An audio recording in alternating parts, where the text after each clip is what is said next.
tadi saya sudah sampaikan bahwa kita ini kan bisa menjaring customer atau menjaring pembeli ini kan tidak harus hanya pameran-pameran yang sifatnya ada di kantor kecamatan, karena selama ini kan Gerai Kopi ini kan banyak di kecamatan-kecamatan gitu, sehingga ini menjadi satu terobosan yang sangat luar biasa.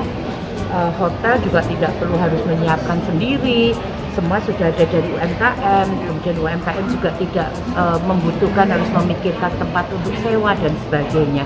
Tetapi memang kalau masuk ke hotel-hotel ini kan karena pelanggannya atau tamunya hotel ini kan banyak luar kota, sehingga pasti kita harus tahu kebutuhannya apa.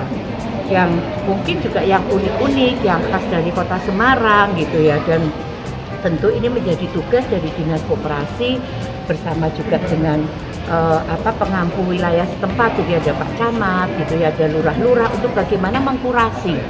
Karena kan kita mesti juga jual itu kan tidak asal jual gitu ya, tapi bagaimana menjual itu harus punya kualitas yang bagus, tapi harganya juga tentu jangan mahal-mahal gitu ya.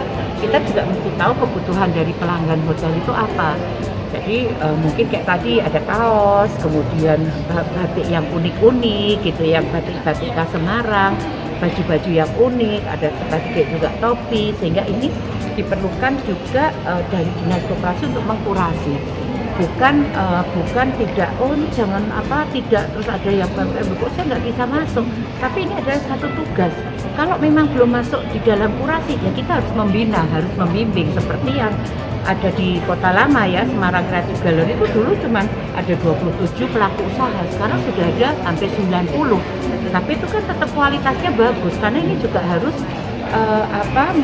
mendorong untuk pelaku UMKM itu juga punya inovasi-inovasi, karena barang ini kan juga harus dinamis, bentuknya, modelnya, kemudian juga harga itu juga harus bisa masuk di tamu-tamu ini, sehingga diharapkan ini menjadi terobosan baru.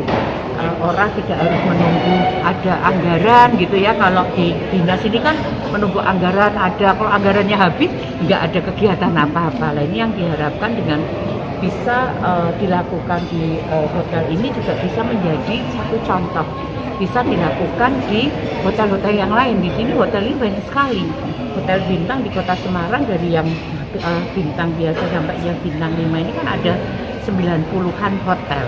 Sehingga kalau kita kalikan, katakanlah di di Semarang Timur ini kan banyak hotel, dan di di masing-masing kecamatan ini kan ada. Nah, ini yang kita coba untuk dilakukan sinergi, dan diharapkan tentu kembali ya kesejahteraan para pelaku usaha. Multipliernya pasti ada. Kalau melihat inovasi dari para pelaku UMKM sendiri gimana?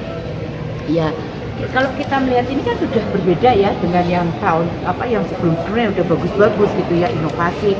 Kayak tadi kita lihat ini ada juga kayu, kemudian ada motif-motif batik yang tadi saya sampaikan bahwa surprise gitu ya, bahwa di Semarang ini dengan 177 kelurahan ini sudah ada motifnya semua. Nah, ini yang menjadi tugas dari pemerintah kota, kemudian juga bisa dengan stakeholder untuk bagaimana melakukan pelatihan-pelatihan. Jadi pelaku usaha ini jangan statis, jangan berhenti di sini, tapi memang harus mengikuti dengan kemajuan zaman gitu, sehingga selain juga offline ini, tapi saya juga tadi kan online juga perlu, karena mungkin orang kan tidak perlu orang tidak harus datang sih, atau kalau mungkin ada tamu di sini bawain oleh-oleh kepada saudara, kepada kolega, lo kok bagus ya, dia bisa pesen lagi. Ya, ini yang diharapkan semua harus bergerak bersama, konsep bergerak bersama untuk bagaimana kesejahteraan pelaku UMKM ini bisa berjalan.